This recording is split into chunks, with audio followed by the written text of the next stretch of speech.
Magandang gabi mga kapatid. Dito na po tayo ngayon sa lesson John, 3. naka-record ba to, John? Brad John? Yes, oo. Sige. Pero i-recap natin yung lesson 1 tungkol yun sa iglesia na nakaplano na sa Panginoon. Tapos yung pangalawa, yung lesson 2, yun ang pattern o disenyo ng iglesia na nandyan sa banal na kasulatan. Ngayon itong lesson 3, descriptions of the church. Ibigyan natin siya ng imahe o i-describe natin siya kung ano ito. Kaya simulan natin ito. O tama naman kasi makita ba natin ngayon ito ang totoong iglesia? O, nandiyan na sa banal na kasulatan, matagal nito. Kaya makita natin ito. O, makita natin ito dahil yung disenyo niya ay naibigay na sa Bagong Testamento. Oh. Pero how can we recognize the Lord's Church? Paano natin makilala ito? Ano ba itong iglesia na ito? Ano itong kahalimbawa niya?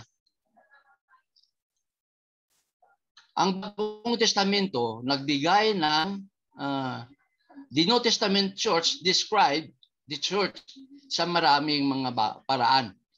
Sa iba-ibang paraan. Ang una, ang mga tinawag o the called out an assembly o congregation. Ang pangalawa, the kingdom of heaven, kaharian ng langit. The kingdom of God, kaharian ng Diyos at ang kaharian ni Kristo. Ito ang mga binibigay na mga descriptions at sa totoong iglesia. The house or household, family of God. Pamilya tayo, kapamilya tayo ng ating Panginoon. Yan, makita natin dyan. Si Kristo at tayo ang katawan. Ito. Called out body from darkness into light. Siyang ulo natin. At saka tayo ay, ang iglesia, hindi ito building o infrastructure. Ito ang mga tao. Ito makita natin dyan. Mga tao ito. Hindi ito na sinasabi ng iba na yung konkreto o building na iglesia. Ngayon makita natin dito sa mga nakataga dyan na sa mga gawa 8:3, punta natin. At ito ay family of God. Pamilya tayo ng Diyos. Kaya napakaswerte natin na tayo ay naging pamilya ng Diyos. Ito sa Gatchalian, ito kami. Ito ang pamilya ng Diyos sa Gatchalian. Magtatatlong taon na kami. Kaya patuloy pa rin. Ito ang pamilya ng Diyos sa Gatchalian. Ito ang tinatawag na lokal na iglesia sa Gatchalian. Ngayon, punta natin doon sa mga gawa. 8:3 sinasabi. Datapwat pinuksan ni Saulo ang iglesia na pinapasok ang bahay at kinakaladkad ang mga lalaki, mga babae at sila'y ipinapasok sa bilangguan. Ito ang gawain ni Pablo nung hindi pa siya naging kaanib sa iglesia. Pinapatay niya itong iglesia, yung mga katao ito. Kaya pinapasok ko sa mga bahay-bahay, kinakaladkad ang mga lalaki at mga babae at sila'y ipinapasok sa bilangguan. Ang iba pinapatay. Yun ang mga karanasan, persecution during the first century church. First century. Ang sabi naman dito, sa mga gawa 12:5, kaya ngat si Pedro ay ingatan sa bilangguan. Datapwat ang iglesia ay maningas na dumalangin sa Diyos patungkol sa Kanya. Kaya dito pinapatunayan na ang iglesia pala ay mga tao, hindi building.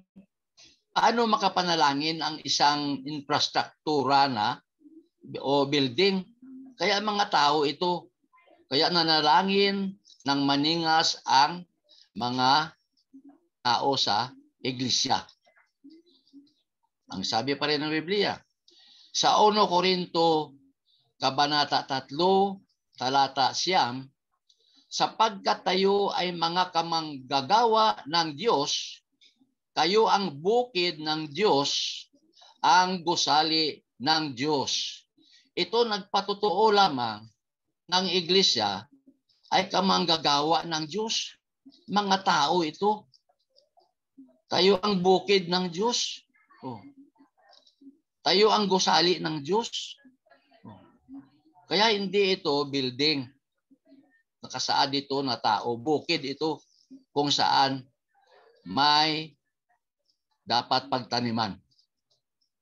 At ang sabi pa rin dito, sa 1 Pedro, Kabanata 2, Talata 5. Kayo rin naman gaya ng mga batong buhay ay natatayong bahay na ukol sa Espiritu upang maging pagkasaserdoteng banal, upang maghandog ng mga hain na ukol sa Espiritu na nangkalulugod sa Diyos sa pamamagitan ni Hesukristo. Kaya ang iglesia ay bahay na ukol sa Espiritu. Spiritual house ito. Hindi ito gusali na konkreto. Kaya mga tao ito. Ito ang patunay. Itong isang description ng iglesia. Kaya dyan makita natin siyang ulo, tayo ang katawan, dito makita na nakita natin kanina. Tayo ang katawan ni Kristo na makita natin. Tayo ang templo ng Diyos. Ang banal na bansa o ang royal priesthood. Tayo ang mga sa iglesia tinatawag ng ganyan. Royal priesthood tayo dahil dito tayo sa ating Panginoon.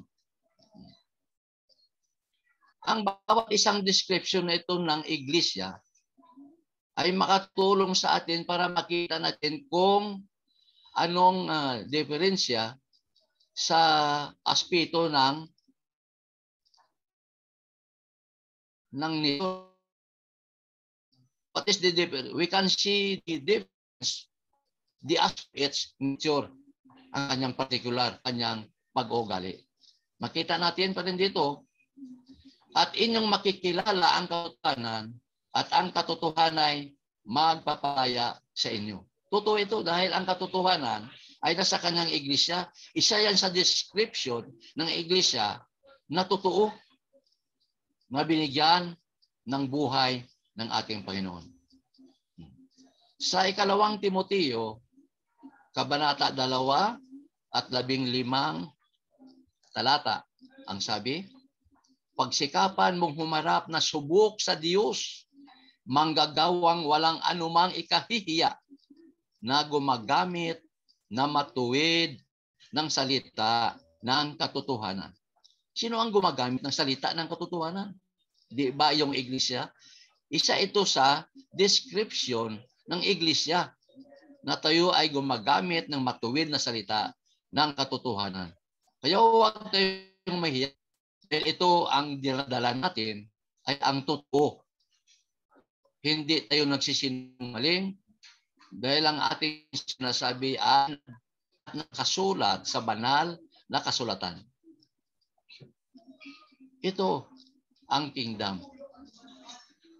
Isa rin ito sa description ng iglesia na balang araw tayo ay dalhin ang anak ng Ama ang buong iglesia. Makikita natin dyan, doon tayo pupunta sa kalangitan. Sa pagdating niya, tayo ay kanyang dadalhin. Sa Juan, Kabanata 14, mula hanggang 4 na talata. Ito na ating ngayong pag-usapan. Ang iglesia ay mga tinawag o kongregasyon o kabuuan ng mga katauhan na nanambahan sa Diyos sa loob ng kapilya. Iyon ang mga tinawag. Iyon ang iglesia. Ang iglesia, galing ito sa salitang Griego, matagal na natin sinasabi, o eklesia. Sa Mateo 16:18. Naitatayo kong aking iglesia. Iyon ang sinasabi ng Panginoon. Ik or out of. At ang kalio, call. Iyan ang sinasabi sa Griego. Kaya idugtong mo yan, ikalio o eklesia. Dahil ito ay feminine and ang iglesia ay tinawag sa kasalanan sa ilalim ng dyablo at doon sa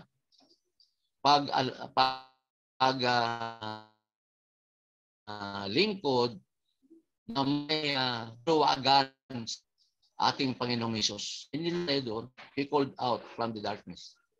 Ang definition ng iglesia ay assemblea o kongregasyon o pagtitipon. Iyan ang iglesia. Iyan ang kanyang kahulugan. Kung bigyan natin ito ng halaga na ito ay mga tao ng Diyos, ang iglesia ay ginagamit lamang sa dalawang paraan sa bagong tipan. May dalawang paraan dito na ginagamit kung ano itong iglesia. Tayo ay tinawag mula sa kadiliman hanggang doon sa gilagilalas. 1 Pedro 2:9. Ang sabi dito sa 1 Pedro Kabanata 2 at talata 9, datapwat kayo isang lahing hirang, isang makaharing pagkasaserdute, bansang banal, bayang pag-aaring sarili ng Diyos, upang inyong ipahayag ang mga karangalan niyang tumawag sa inyo mula sa kadiliman hanggang sa kanyang kagilagilalas na kaliwanagan. Kaya bigyan natin ng pagparangalang ating Panginoon dahil inilipat tayo mula sa kadiliman hanggang sa kanyang kagilagilalas na kaliwanagan. Yan ang sinasabi kanina. Sa Greek word, ecclesia. Ik out of from. Makinan. Ang literal yan, called out or called out once. Kaya tayo yun, yung iglesia. Ito isa sa description na ibinibigay para ating pag-aralan. Itong iglesia nito ay dadalhin ito ng Panginoon. Pagbalik niya, ibigay niya ito sa Ama. Kaya kung tayo maging matapat at tayo sumusunod sa Kanya, tayo kasama diyan. Doon sa sinabi niya sa Aklat ni Juan, sa Kabanata 14, 1-4, sabi niya, babalik siya dahil nakapaghanda na ang bahay o tahanan sa langit. Pagbalik niya, ay dadalhin niya tayo at tayo ay ibigay niya sa kanyang Ama. Ito ang dalawang aspeto na sinasabi sa iglesia. Universal. Ang lahat na naligtas kahit saan man sa mundo ay doon nasasakop. Yan ang universal church. Sa buong mundo, yan ang mga naligtas doon sa kanyang iglesia. Makita natin yan sa Mateo 16:18. At ang lokal, they saved in one locality na nagkita-kita para sa ang Panginoon at tayo ay gumagawa ng kanyang pinapagawa sa atin. 1 Corinto 1:2. Kaya dalawa yan ang tinatawag na aspeto sa iglesia. Ang tagang iglesia ay hindi ginamit ito sa banal, sa Bagong Testamento na ginagamit para sa mga denominasyon o iglesia na ginawa ng tao. Wala tayong makikita dyan. At ang kanilang iglesia na ginawa ng tao ay hindi rin natin mababasa. Kaya ang church talaga na ginawa ng ating Kristo ay nasa bagong testamento at ito'y nagpapatunay na ito ay totoo. Kaya sabi ng banal na kasulatan, sabi niya, at sinasabi ko naman sa iyo na ikaw ay Pedro at sa ibabaw ng batong ito ay itatayo kong aking iglesia at ang mga pintuan ng Hades ay hindi magsisipanaig laban sa kanya. Ito, bigyan natin ng liwanag ito. Dahil marami ang nag-aakala na ang iglesia ay itinayo sa kay Pedro. Pero kung bibigyan natin ito ng linaw, may tatlong bagay tayo na makita rito. Itong Mateo 16:18. Ang isang bagay na makita natin ay the confession of Peter. Yung pagpahayag niya na sinabi ni Pedro niya, ikaw ang Diyos na buhay. Yun ang confession. Ang pangalawa, the rock o ang bato. At ang pangatlo, I will build my church. Yun ang katagaan ng Panginoon. Kaya tatlong bagay ang makita natin dito. Hindi sa kay Pedro itinayo ang iglesia. Kung punta natin ang salitang Grego, ang Pedro o Petros ay a small stone, maliit na bato. At ang iglesia, the massive rock o malaking bato. Kaya ang pundasyon ng iglesia ay naitatag doon sa bato. Na ang batong ito ay si Panginoong Hesus din. Siya rin ito. Dito itinatag. Kaya si Pedro wala dito. Yung pagpahayag na lang. Iyon ang ginamit ng Panginoon. Kaya sinabi ito. Nasa ibabaw ng bato. Kung bigyan natin, ikaw ay Pedro. Sabihin, this rock, you Pedro, thou art Peter, sabi na, you Pedro. Pero itong tayo, sa batong ito, this rock, hindi ito refer kay Pedro. Dahil ang batong ito, dito, si Panginoong Isus rin tinatanga kanyang iglesia at siya ang chief cornerstone ng kanya. Sinabi, itatayo kong aking iglesia. At makita pa rin natin, ang iglesia ng Diyos sa Corinto, ito ay lokal. Lokal na iglesia ito. Dahil may isang lugar na kung saan nagtitipon ang mga Kristiyano o anak ng Diyos.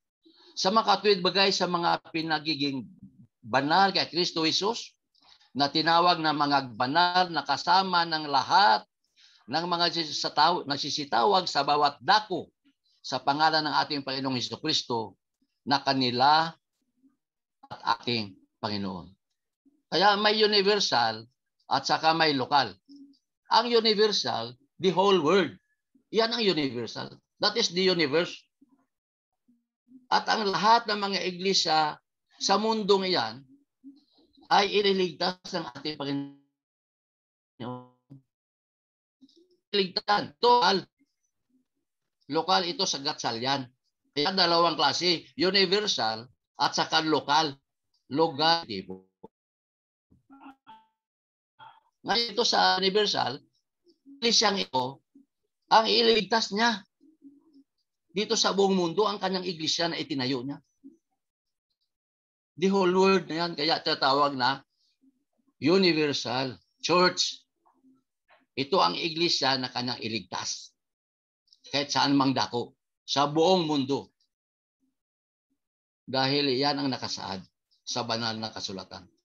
At sa lokal naman, ito ang ililigtas niya. Lokal ng Gatsalyan Church of Christ. Kung ang mga kapatiran dito ay magpatuloy at makitaan ng Panginoon na sumusunod sa kanyang pag-uutos o sa kanyang kautusan at sila ay maglilingkod hanggang sa dumating siya at matapat, ililigtas niya ito. Kasi hindi pa tayo nakasisiguro. Dahil tayo ay nasa lokal na iglesia, maligtas na tayo. Kailangan tuwakan mo yan. Ang kaligtasan, ibigay na dyan. Once you are baptized, dagdag ka sa kanyang iglesia. Kaya hawakan mo. Sabi ni Juan, be thou faithful until death, and I will give you the crown of life. O sabi niya, magtapat ka hanggang kamatayan. Kaya dito sa lokal nito, kung walang matapat dyan, ay hindi rin mali. Dahil ang ililigtas ng Panginoon ang sumusunod at ang matapat nga ng mga alagad.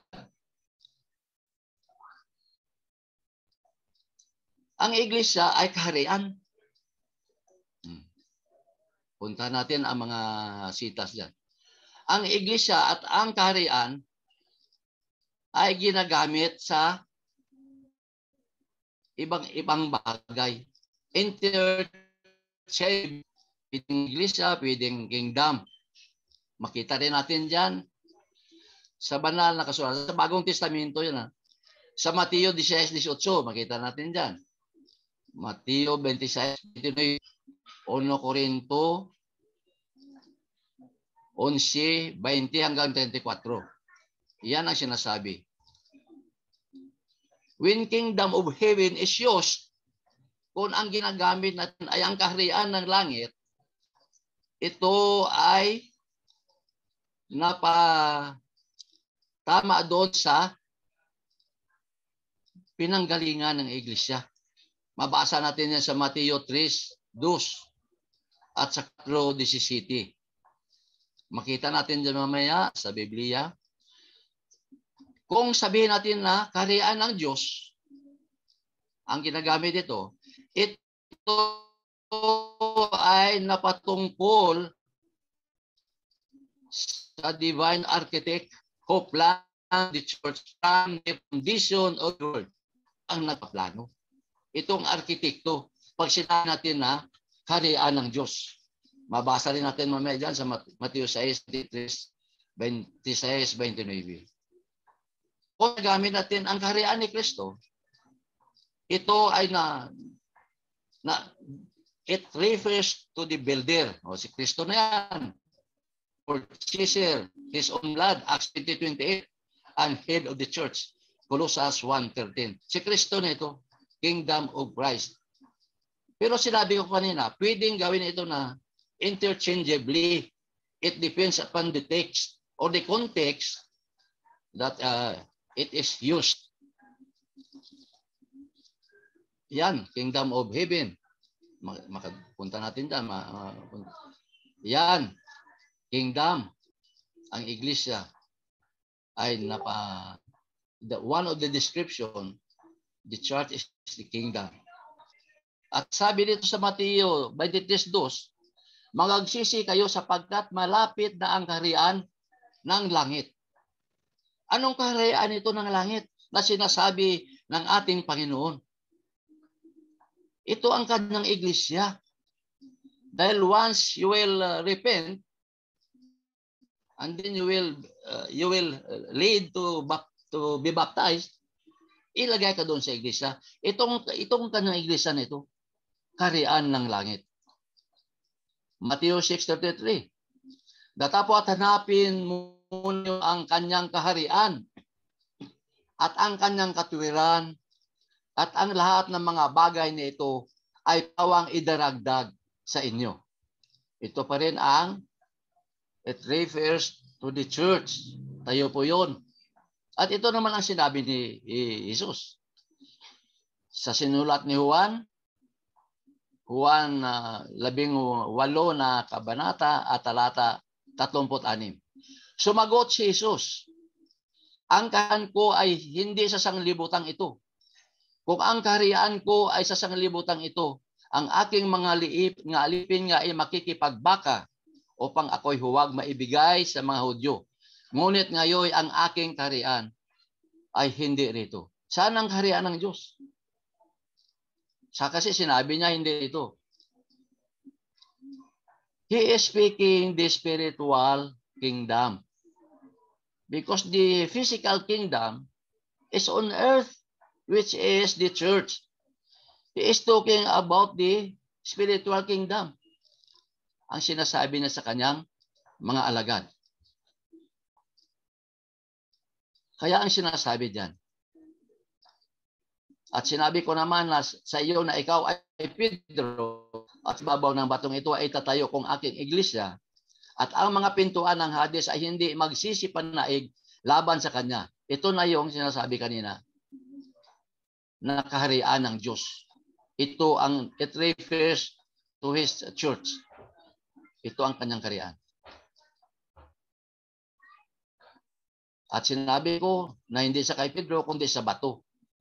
Na iyon din ang Panginoon. At sa babaw ng batong ito, siya rin ito ay itatayo kong aking iglesia. Iglesia kaya.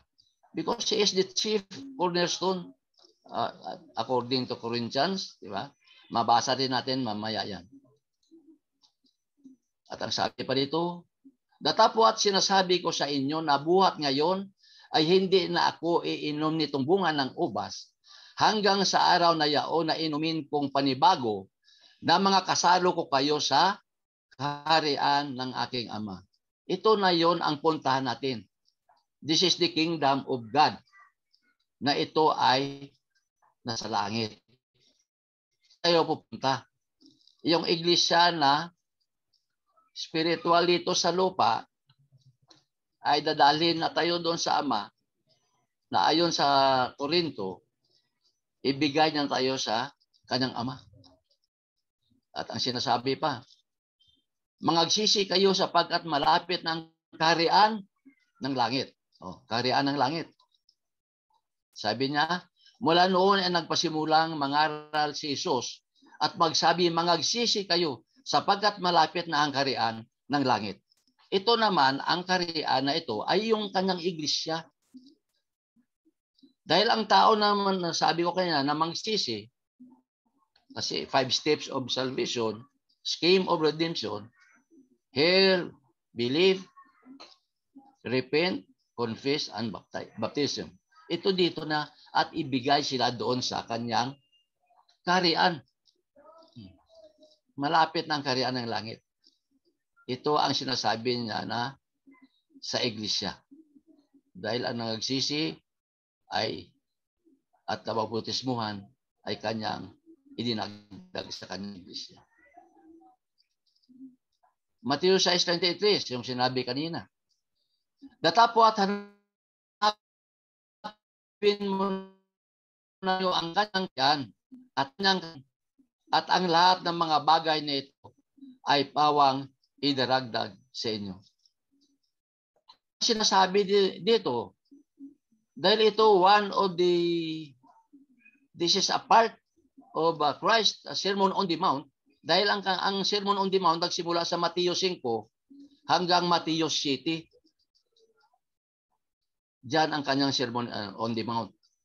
Kaya siya nagsabi nito, ano itong kaharian na kanyang ipahanap sa atin? At ang kanyang katwiran? Ito ang sinasabi na kaharian ito ng Ama. Ito ang kanyang pinasabi na hanapin muna natin ang kanyang kaharian. At ang katwiran at ang lahat ng mga bagay na ito ay pawang idinaragdag sa inyo. Pero pwede natin gawin ito na interchangeably. Pwede sa kingdom of God or pwede refer ito the church. Kaya may mga context na dapat natin bigyan ng pansin. Interchangeably ang paggamit sa mga kaharian na ito. Pwede kaharian ng Ama at pwede kaharian ng ating Panginoon. Ang sinasabi pa dito, sa Kolosas 1:13, na siyang naglita sa atin sa kapangyarihan ng kadiliman at naglipat sa atin sa kaharian ng anak na kanyang pag-ibig. It refers to the church. Dahil galing po tayo sa kadiliman at tayo ay inilipat sa kanyang kaharian, sa kanyang iglesia. Through scheme of redemption. Ito ang kanyang na kanyang pag-iibig. Ito ngayon ang kanyang iglesia na sinasabi dito. Dahil inilipat tayo, sabi, repent for the kingdom of heaven is at hand. Magsisi na. Dahil mapit na ang kanyang iglesia na itatayo. Kaya kailangan magsisi. At saka itong unang na po noon. Itong kaunang inaral niya, magsisisi. Hindi niya muna inaral yung bautismo. Hindi ang pagmuna ang kanyang aral. Oh. Saan galing itong termino o saan galing ito? Kingdom of heaven is a term used exclusively in the Gospel of Matthew. Dito lang ginamit ito ang kingdom of heaven sa sinulat ni Matthew. Si Mateo, ginamit niya itong kingdom of heaven ng 32 beses. 32 times in his account about Jesus Christ and ito ang sa kanyang karian. Ito ang sa kanyang iglesia. 32 binang sa account sa aklat ni Mateo.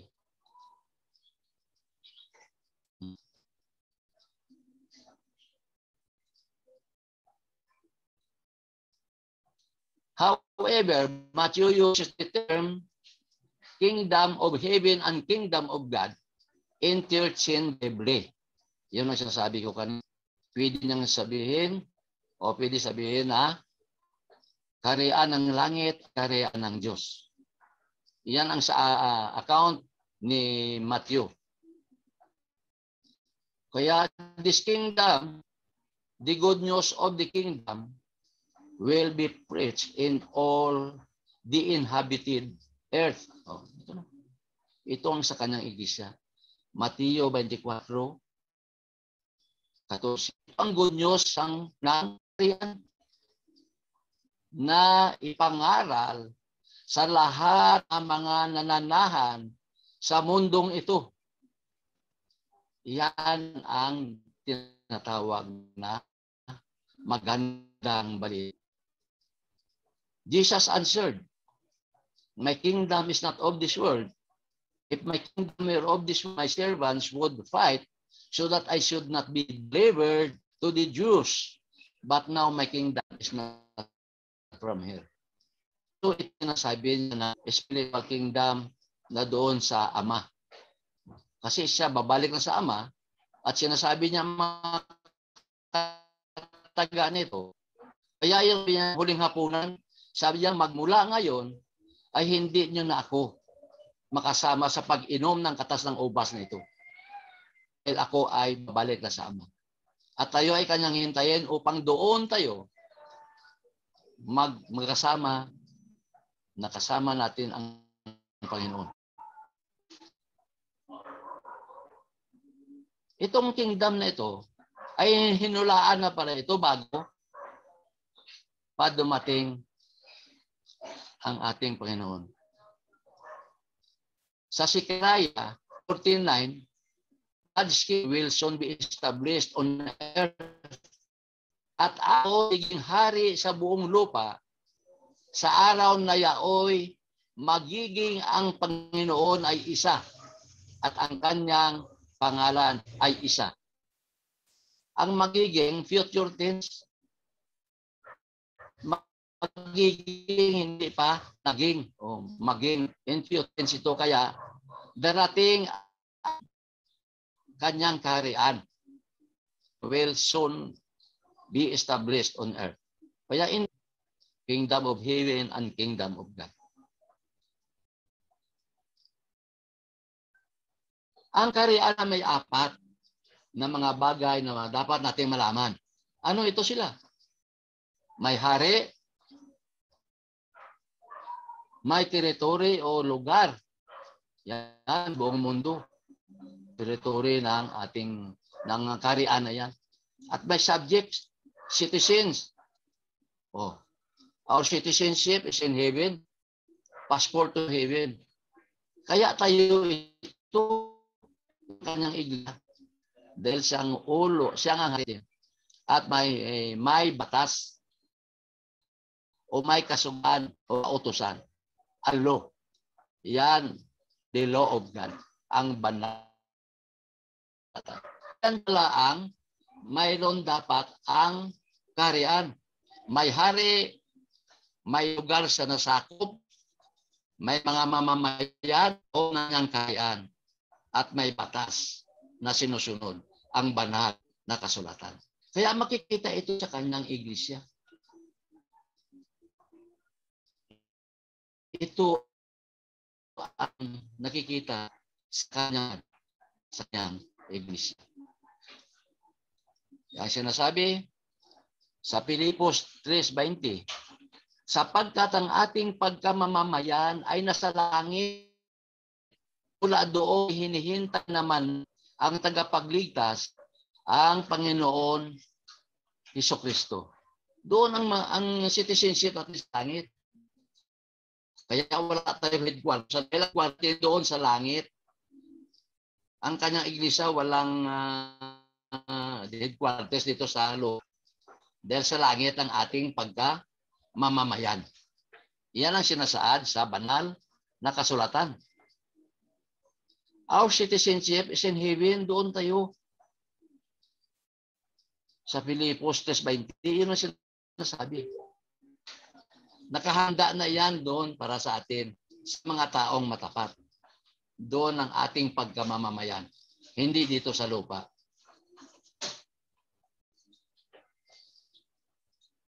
Ang kaharian ng langit ay mayroon ng mga ito. Si Jesus ang ating hari. Dahil kingdom ito. Siyang hari. Ang kanyang sakop ay ang buong mundo. Nakita natin kanina. Ang kanyang mga mamamayan ay Kristiyanos. Makita natin dyan. Mateo 3:38, Ephesians 2:19, Philippians 3:20 na our citizenship is in heaven. Ito ang sakop ng kaharian. At ang batas ay ang Bagong Testamento. The New Testament is the law of the church. Iyan ang batas. 1 Corinto 9 hanggang 21, Galatia 6:2, and James 1:25.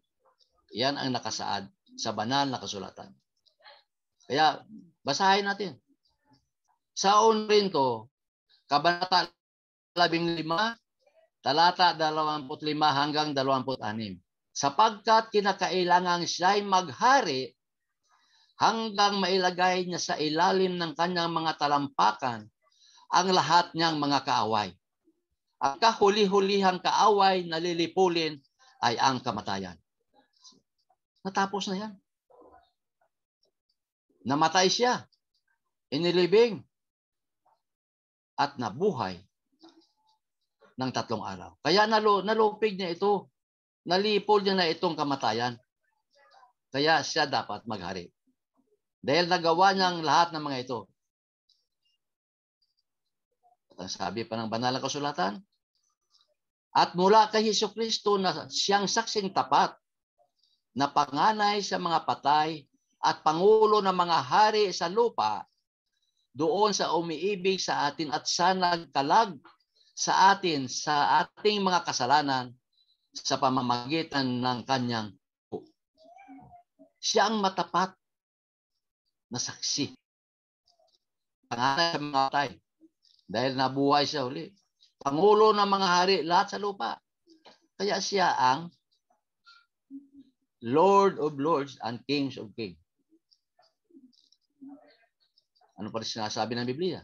Episeo 2:19, kaya nga hindi na kayo mga taga-ibang lupa at mga manlalakbay, kundi kayo'y mga kababayan na kasama ng mga banal at sangbahayan ng Diyos. Hindi na tayo taga-lupa. Oh. Tayo'y kababayan na ng ating Panginoon. Kasama na natin ang mga banal at sangbahayan ng Diyos. Sa kanyang iglesia, ito na ang nangyari sa atin. Dito tayo kanyang harian na sinasabi ko, yan ang kanyang iglesia.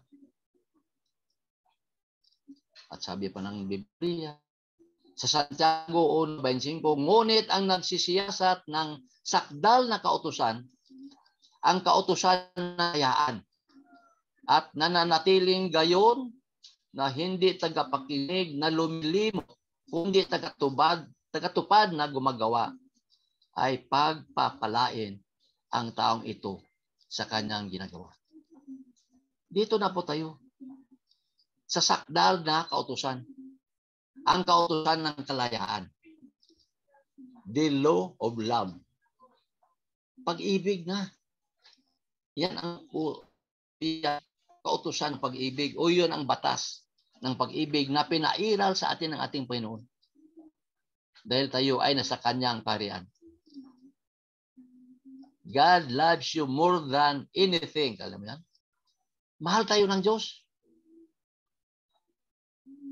More than anything, kalahin mo yan. Sinasabi niya. Mahal na mahal tayo. Dahil tayo ay nasa kanyang kaharian. Kaya dapat lang mag-ugali tayo ng ayon sa kanyang mga palatuntunan.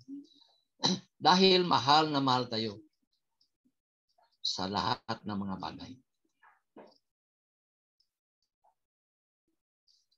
Ito naman ang mga ginagawa ng mga doktrina ng mga tao. Na si Kristo daw ay darating para itayo niya kang iglesia dito sa mundo. Hindi tama ito. Bakit? Darating pa siya yung sa mga millennial ito. Yung years ang sasabi nila. Ito tama. Bakit? Ang karina, tapos na. Ito ang ginagawa ngayon ng mga tao, yung sa denominasyon, na si Kristo daw ay darating pa at maghari pa ng isang taon. Ang karera ay dumating na. Papay mo nga yung online mo na.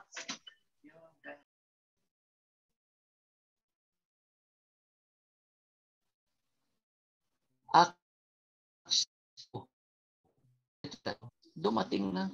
Kaya mali na turo ito. Christ's kingdom is not an earthly kingdom. Di ba? Binasa natin kayo na. So, this is, ang kaharian nito ay hindi kingdom sa Panginoon. Ito ay spiritual kingdom. Yung ginagamit nila ito ay physical kingdom na makita na infrastructure. Ito ang katuruan nila. Hindi yan ang gusto sabihin ng Panginoon. Kasi spiritual kingdom ang ginamit ito. Kung si Kristo ay darating ulit, ito na ngayon. Dadalhin niya na tayo, ibigay na niya tayo sa kaharian. Balik doon sa Diyos. He will deliver us the kingdom back to God. 1 Corinthians 15:24. Anong katuruan na maghari pa sa rito? Pagdating niya, judgment din na, second coming. Judgment na. O tayo lahat. At ang mga matuwid na sa kanyang iglesia, i-deliver na ibibigay niya balik sa kanyang ama. Dahil ama ang nagplano yan. Kaya ibalik na yan doon. 1 Corinto 15:24. Kaya the word of God is living. Kolosas 1:13, na siyang nagligtas sa kapangyarihan ng kadiliman at naglipat sa akin sa kanan ng pag-ibig. Ito ang kanyang dito nilipat niya. Ito ang kanyang sa lupa. Hindi physical na makita mo yung infrastruktura at spiritual ang ating niwala sa ating Panginoon. At doon sa Juan, itong sinasabi kanina, sumagot si Jesus, ang kaharian ko ay hindi sa sanglibutan ito. Kung ang kaharian ko ay sa sanglibutan ito,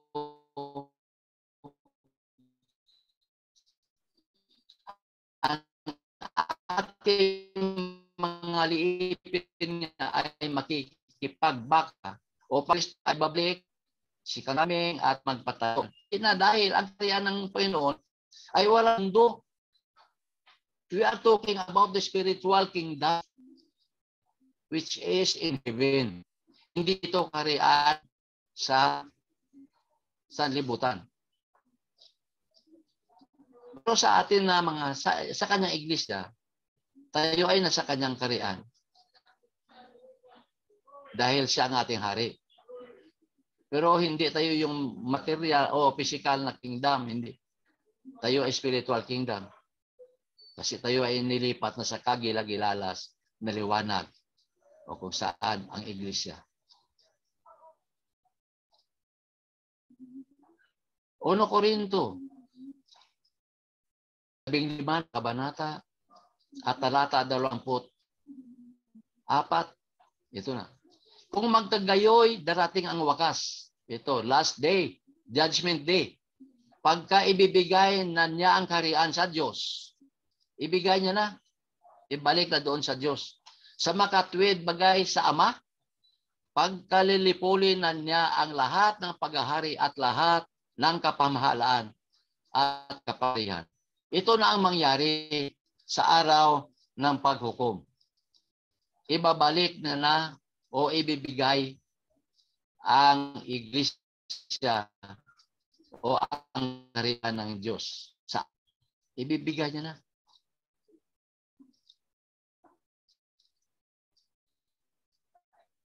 Ito ang buong mundo. He's got the whole world in His hands. Hawak tayo ng Panginoon.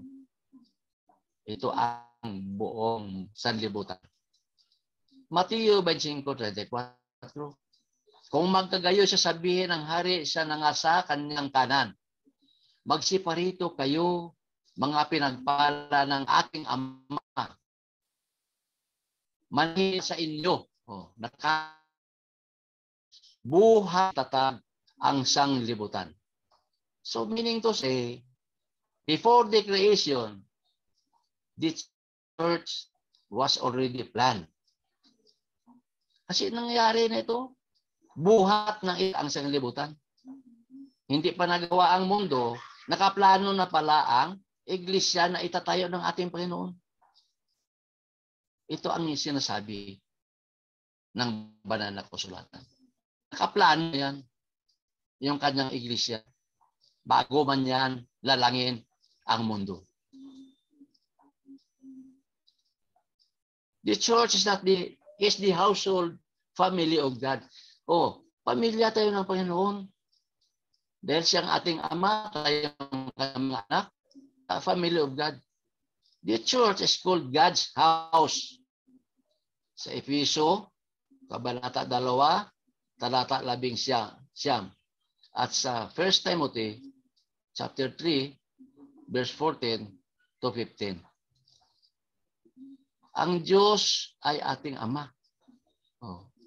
Sa Roma 8:15, 1 Corinthians 8:6, 2 Corinthians 6:18, and Ephesians 4:6, ang ating Ama. And Christians are the children of God. Romans 8:14, Galatians 3:26, Philippians 2:15, and 1 John 3, verses 1 to 2. Kaya tayo ang kanyang mga anak. Tayo ay naging anak ng Diyos sa pamamagitan ng being born again. Nang mabautisyohan ka, ikaw ay naging anak ng Diyos dahil nagdagan sa kanyang iglesia. Ako 47, iyon ang kanyang bahay. Iyon ang kanyang katawan, yung iglesia. Kaya naging anak ka niya dahil ikaw ay binautismuhan. Being born again. Yung pinaliwanag sa John 3, doon kay Nicodemus, di ba? Kailangan maipanganak sa uli. At dito sa Galacia, ang lahat na nangabautisuhan kay Kristo ay ibinihi si Kristo. Kaya naging adopted din tayo ng Diyos. Sa Roma, kabanata 8, talata 14 hanggang 17. Tayo ay niya adopted, kaya tayo ay naging anak ng Diyos. Nasabi ng Biblia, dito basahin natin. Biblia ay salita ng Diyos para sa lahat ito. Walang pinipili. Holy Bible, God's Word for everyone. Kaya dapat malaman ito ng lahat ng tao sa mundo. May karapatan sila. So, 2:9 na sinasabi ko kanina, kaya nga hindi na kayo mga taga-ibang lupa at mga manglalakbay, kundi kayo'y mga kababayan na kasama ng mga banal at sangbahayan ng Diyos. O sa sangbahayan na tayo. Sa loob na tayo ng bahay ng Diyos, mga banal na tayo sa kanyang iglesia. Dito naman sa 1 Timoteo 2:15. Ngunit kung ako'y magluhat ng mahabang panahon, ay upang maalaman mo kung paano ang dapat sa mga tao na ugaliin nila sa bahay ng Diyos, na siyang iglesia ng Diyos na buhay at haligi at suhay ng katotohanan. Sa bahay ng Diyos, na siyang iglesia ng Diyos, buhay at haligi at suhay ng katotohanan. Ito tayo ngayon sa kanyang iglesia. Kaya tayo ay kasambahay ng ating Diyos. Sabi naman sa banal na kasulatan, sa Efeso 4:6, isang Diyos at Ama ng lahat, na siyang sumasa ibabaw sa lahat at sumasa lahat at nasa lahat. Kaya lahat-lahat na doon na sa Panginoon. Lalo ng kanyang iglesia, nakasama na tayo doon sa lahat na ito. Sa Roma 8:14, ito na. Sapagkat ang lahat ng mga pinapatnubayan ng Espiritu ng Diyos ay sila ang mga anak ng Diyos. If we are the children of God, and God is our Father, we are in the household of God. We are in His family, which is the church. Yun ang iglesia. Doon tayo naging anak ng Diyos. Ito ang pamilya ng Diyos, mga kapatiran ito. Ito ang kanyang pamilya na nag-aantay sa kanyang pagdating muli. Para tayo ay kanyang kukunin, tayo ay kanyang dadalhin. At sabi doon, ibigay niya na sa Ama ang kaharian o ang iglesia. Kaya dito tayo ngayon, nag-aantay. We are the family of God.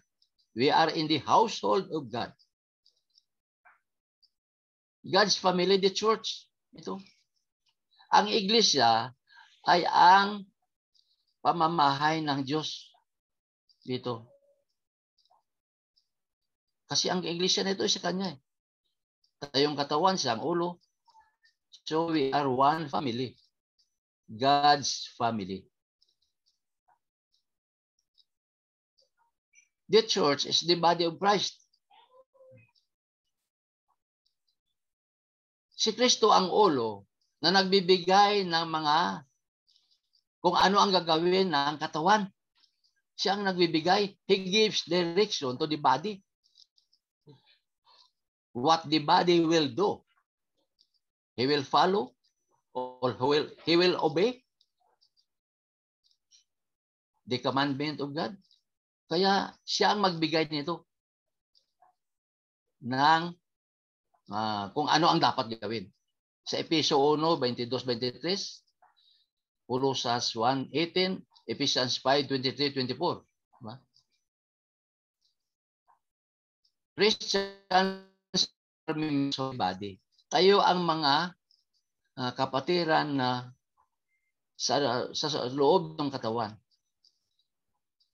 Tayo ang naririto sa katawan na ito. Ang mga Kristiyano. Mabasa natin sa Roma 12, versikulo 5, 1 Corinthians 12, verse 20. Ang bawat membro mayroong dapat gawin para ito ay maging kapang sa tamang gawain ng buong katawan. 1 Corinto 12, 14, 22.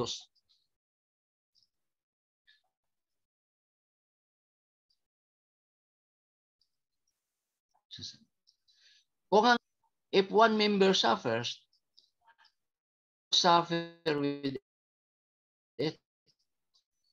Ito, lahat tayo ay concern sa kanyang kahirapan. 1 Corinthians 12, mabasa natin mamaya yan. Kung ang isang membro ay pinupurihan, ang lahat ng sa iglesia ay magkaroon din ng kapurihan. Dahil sa isang kapatid ito na gumawa ng ayon sa palatuntunan ng Diyos. Kaya lahat tayo ay bigyan din ng kapurihan sa Roma 12:15. Dito, basahin natin. Kolosas 1:18.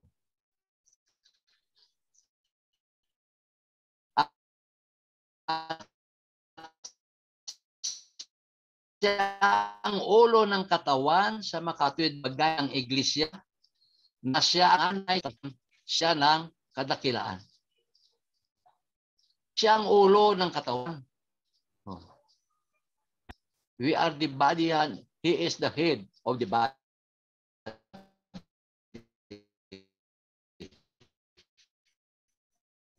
Ang kanyang iglesia.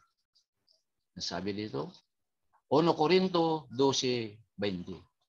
Katapwat matanggap nga, isa ang katawan. Isang katawan ng tayo, maraming sangkap ang katawan. May kamay, paa,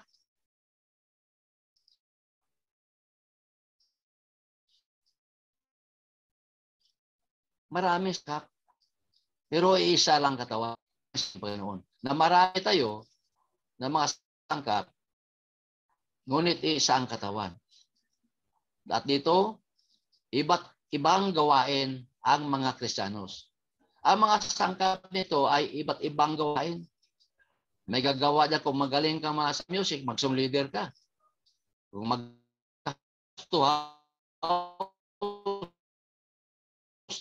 yan ang mga gawain ng parte ng mga katawan. Iba't ibang gawain ng mga Kristiyanos. Para papurihan ang ating Ama na nasa langit. Sa 1 Corinto 12:26, at kung ang isang sangkap ay nadaramdam, ang lahat ng mga sangkap ay nanggagalak na kasama niya. Kaya ito ang sa iglesia. Mayroon tayong pag-ibigan, mayroon tayong pagmamahalan, kung anong problema sa loob ng iglesia ay pag-usapan natin. Kung anong maitulong para tayo ay magkaroon ng katatagan at magkaroon tayo ng tunay na pananampalataya para makita ng mga taga-iba o taga-labas ng kanyang iglesia na ito pa lang ating ginagawa. Kaya kung may ginagawa ang isang anak ng Diyos sa labas ng iglesia, na nakikita ng iba na sa kapurihan ng ating Panginoon. Lahat dito ay nagkaroon. Nadamay tayo o involved tayo sa kanyang kapurihan. Kaya kung anong karamdaman ng bawat isa sa iglesia, ay dapat damdam ang bawat isa. Pakikisama ang ating gawin dahil yan ang tinuro ng Panginoon. Magmahalan ang bawat isa sa atin. Kaya sa Biblia pa rin, sabi niya, Roma 12:15, makigalak kayo sa nangagagalak at makiiyak kayo sa nagsisiiyak. Magandang pakinggan ito. Sinabi ito ni Apostol Pablo. Makigalak kayo sa nangagalak. Ang ibig sabihin dito, na kung ang iglesia ay nagkakaisa sa gawain ng ating Panginoon, ay dapat ating ikagalak. Pero kung ang iba ay hindi naman sumusunod sa kanyang pag-uutos sa loob ng iglesia, ay anong dapat natin gawin ito? Dapat natin sila pag-aralan, tuturuan natin sila upang tayo ay maging patawang sa Diyos. Ito ang the body of Christ. Ito tayo. The church is the body of Christ. Tayong katawan, si Kristo ang ulo natin. Doon sa itaas. Kaya makikita natin dyan na pala ay kasambahay ng Diyos. There is complete unity in the body. Kailangan mayroon pagkaisa sa kanyang katawan. 1 Corinto 12:25, binasa natin kanina yan. Kasi mayroon lamang isang katawan at natulad sa may isang ulo. 1 Corinthians 12:13, Ephesians 4:4. The only way to enter the body is by being baptized into it. Ito lamang ang tanging paraan upang ikaw ay makapasok sa katawan na ito ni Kristo sa pamamagitan ng bautismo.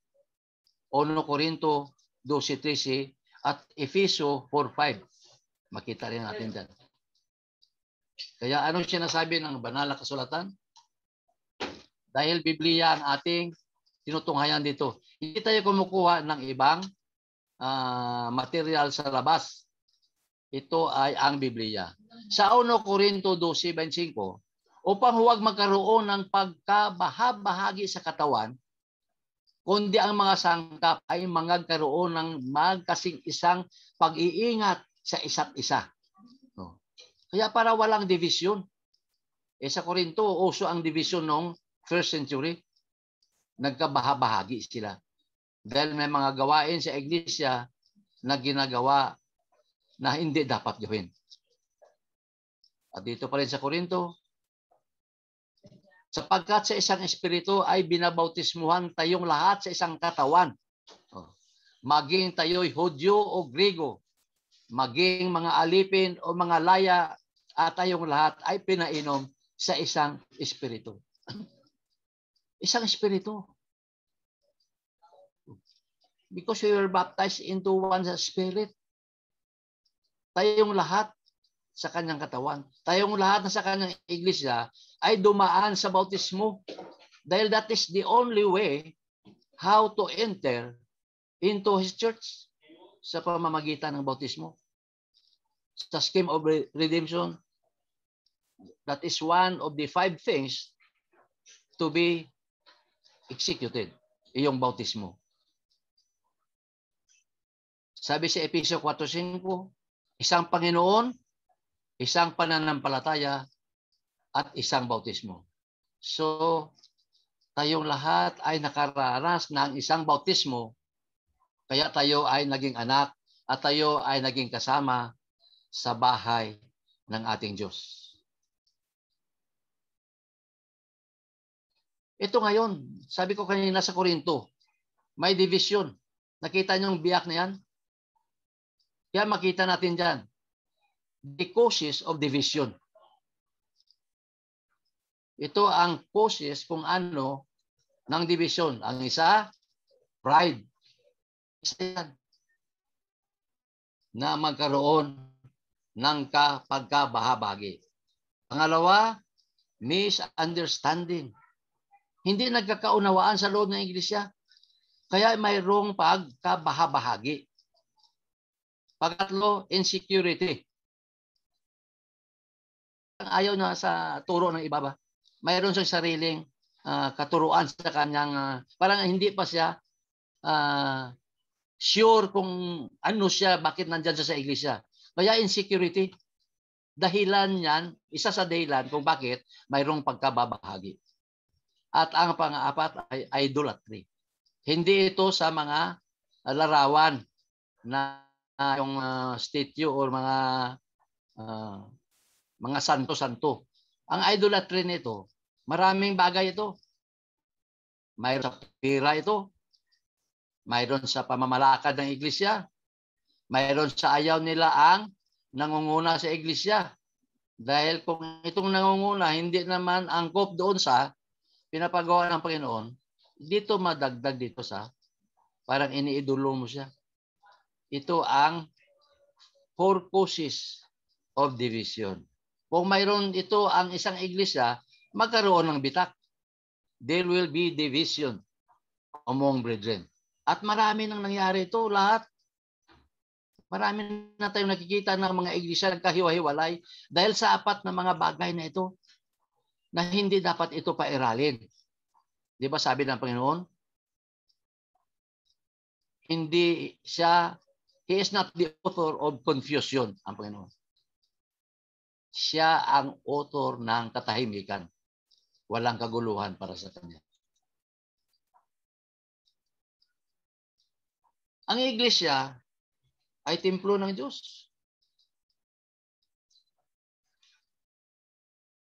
In the Old Testament, the temple was physical building where God's people came to worship Him. Doon sa tabernakulo, mabasa natin yan sa 2 Kronika 3:1, saka sa Kabanata ito, talat 6. Doon sila sa tabernakulo. Yan ang physical na building kung saan doon sila na nanambahan. Ang tabernakulo may dalawang parte, the holy place and the most holy place. Na taon-taon, yung punong saserdote ay papasok doon sa most holy place. Yun ang physical building o templo. Sa Bagong Testamento, ang templo ng Diyos ay spiritual building which is made up of God's people. 1 Corinthians 9. Kaya ito ang iglesia, spiritual building.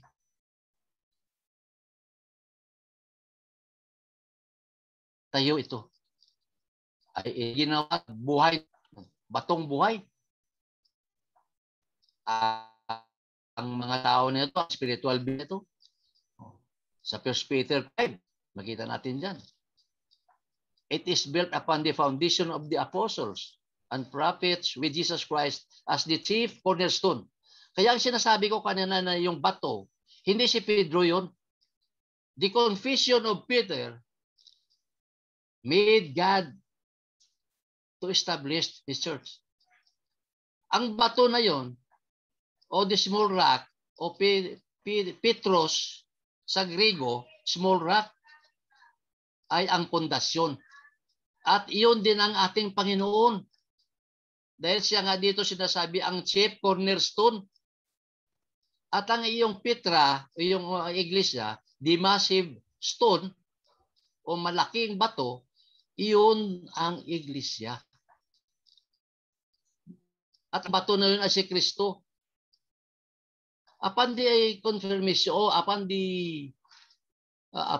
Peter confession, doon nagsabi ng Diyos na thou art Peter and upon this rock I will build my church. Hindi si Pedro yung bato. Ang bato niyon ay si Kristo din. At siya ang pinaka-chief cornerstone sa kanyang iglesia. Mabasa natin sa Efeso 2:19-22. Ito yung physical kingdom, physical temple. Itong templo na physical sa lumang tipan. Itong tabernakulo. Itong holy place at the most holy place.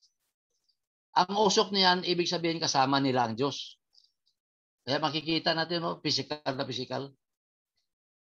Ito naman, ang spiritual temple ng Diyos. Ito ang mga iglesia, itong mga tao na nag-aantay ng kanyang biyaya mula sa langit na ibinigay sa atin ng Panginoon kung tayo ay sumusunod sa kanyang pag-uutos.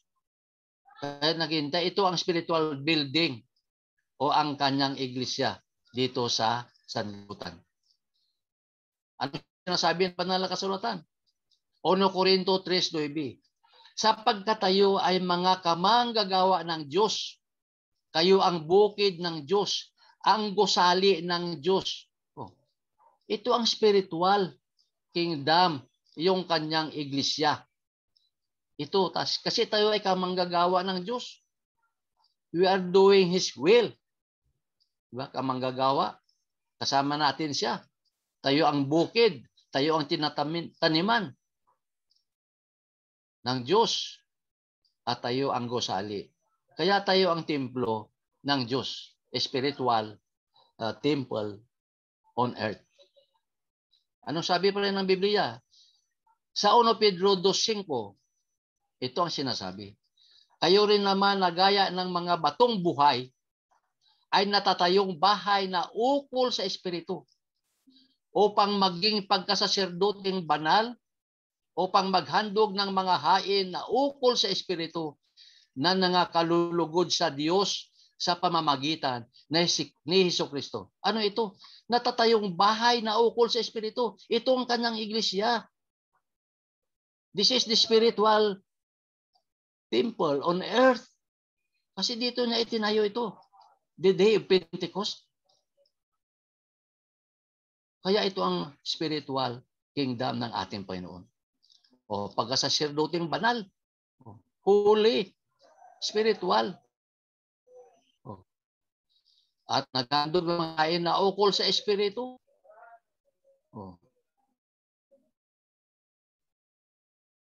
Ito ang mga dapat natin tandaan na sa pamamagitan ng ating Panginoon na sa kanyang iglesia, tayo ay naging templo niya. At dahil doon sa tayo ay binautismuhan at tayo ay idinagdag niya sa kanyang iglesia, Gawa 2:47. Ano pa rin sabi ng iglesia? Sa 1 Corinto 3, mula talata 16 hanggang 17. Hindi ba ninyo nalalaman na kayo'y templo ng Diyos? At ang Espiritu ng Diyos ay nananahan sa inyo. Kung bain ang sinuman ng Diyos, siya ay igigiba ng Diyos.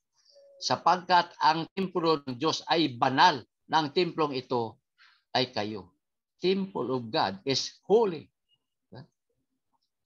At the Spirit of God dwells in us.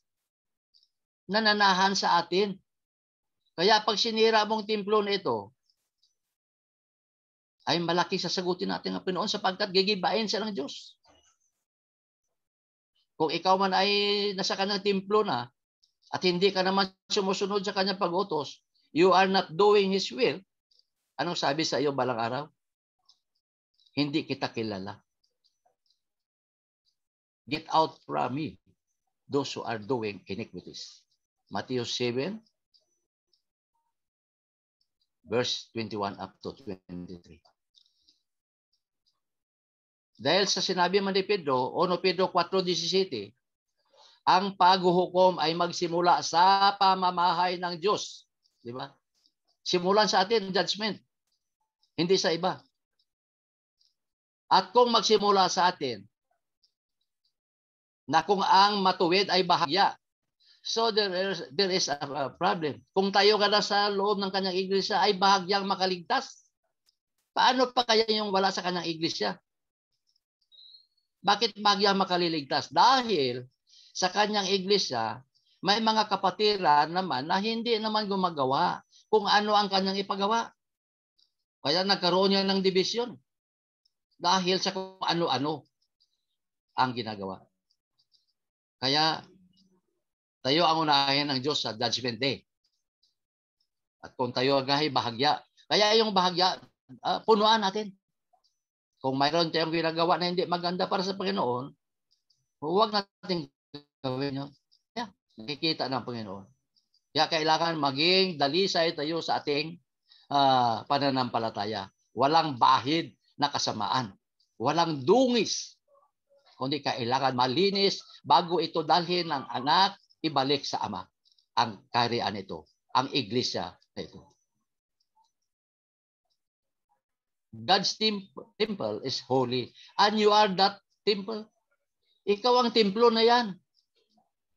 Wala nang iba. Ikaw ang sa kanyang iglesia. Iyon ang holy temple. Kaya mag-ayos tayo sa kanyang iglesia. Dahil nakikita na tayo. Banal tayo. At ikaw yan. Ikaw yan ang nasa loob ng kanyang iglesia. Ang Diyos ay pag-ibig. Mahal na tayo sa loob ng templo. Kaya ingatan natin ang mga bagay na dapat nating ingatan. Ang iglesia ay isang banal na bansa and a royal priesthood. Pagkasaserdote ito, banal. Tingnan natin ito. Christians are citizens of two kingdoms while living on earth. Dalawang citizenship tayo. Sa Mateo 22:21, sinasabi diyan. We are citizens of the earthly nation where we were born or naturalized. Nabautismuhan na tayo. O sa ating ito pala earthly nation, yung sa lupa. Naging citizen tayo or naturalized kung tayo ay pinanganak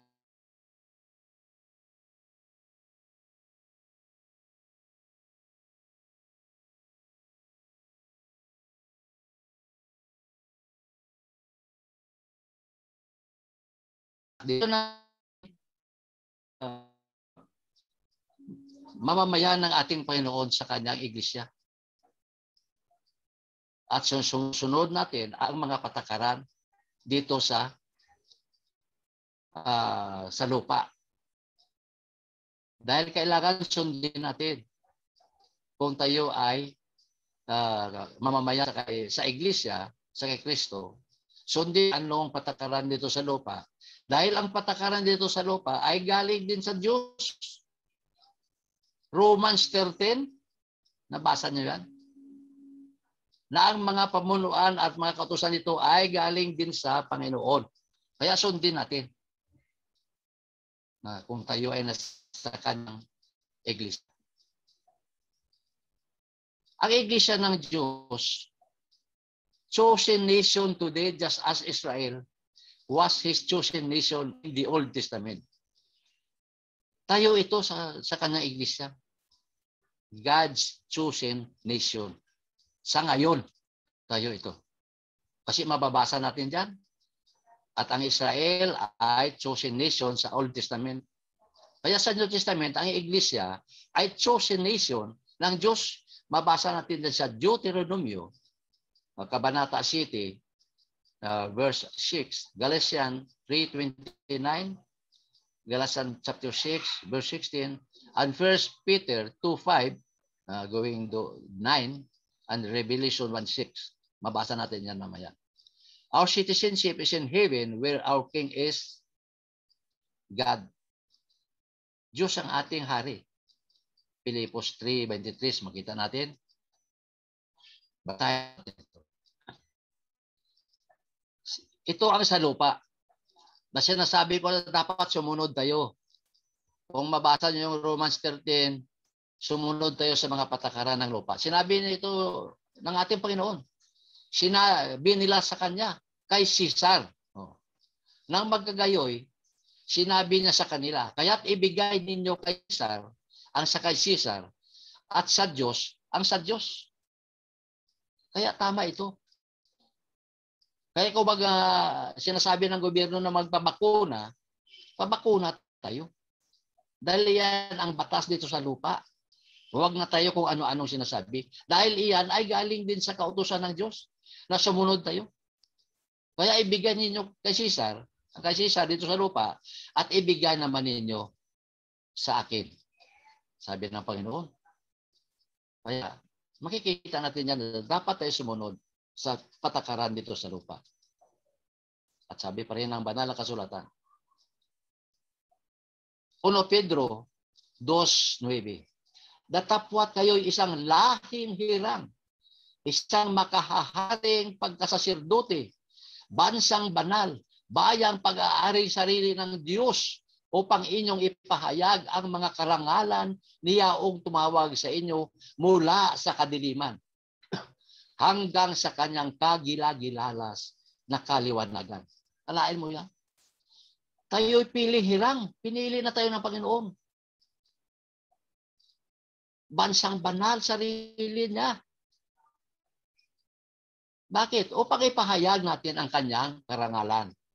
Dahil sa kanyang iglesia, maipahayag ang katotohanan. Dahil mayroon pang iba na hindi nila alam ng Panginoon para nagtayo na kanyang iglesia. Binili niya ng kanyang sariling dugo sa mga Gawa 20:28. at ito ay kanyang ililigtas. Efesos 5:23. Hindi nila alam yan. Kung alaman nila, baka nagbulag-bulagan at ayaw nila matuto ng katotohanan. Kaya ang ating pagkamamamayan ay doon sa langit. Sapagkat ang ating pagkamamamayan ay nasa langit. Mula doon ay hinihintay naman natin ang tagapagligtas, ang Panginoong Hesukristo. Dadalhin niya na tayo.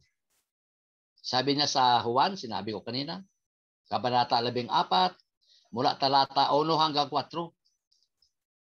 Huwag maglumihanan ang inyong mga puso. Sabi niya, maniwala kayo sa Diyos. Ako ay pupunta sa aking Ama at ipaghanda ko kayo ng kalalagyan. At kung kayo ay ipinaghanda ko na ng kalalagyan, ako ay babalik. At kukunin ko kayo, kayo ay aking dadalhin na kung saan man ako, doon din kayo. Kaya ang ating pagkamamamayan doon sa langit. Kailangan maging mabuti tayong mamamayan. Maging mabuti tayong Kristiyano. Maging mabuti tayong anak ng Diyos sa loob ng iglesia. Dahil kukunin niya tayo. Ang kanyang iglesia ay naghihintay. Mayroon tayong tagapagligtas. Ang ating Panginoon. Doon tayo sa langit. Heavens bound tayo. So, are you ready to get there? Handa ka na ba? Napupunta sa langit dahil doon ang mamamayan. Sabi niyo, be thou faithful until death, and I will give you of life. Magtapat lang. Paano ngayon yung mga nawala? And with them, ay nababalisa tayo ba ay mayroong na ito? Na ito ang panahing mission ng ating Panginoon. Luke 19:10, for the Son of Man came to seek and to save that which was. Kaya po ng tao para hanapin yung mga nawawala. O paano tayo ngayon? Paano tayo maging mabuting mamamayan kung hindi natin ito ginagawa? We have to be concerned about the lost sa mga tao na nawawala sa sanglibutan ito. Kaya dito tayo ngayon sa conclusion. Takpan ko na ito, parang medyo matagal-tagal na tayo nag-uusap. Sa conclusion, we can learn what the church is like by looking at some of the figures used to describe it in the New Testament. Mayroon tayong nakikita kanina na ano ba itong iglesia nito? Ano bang description nito?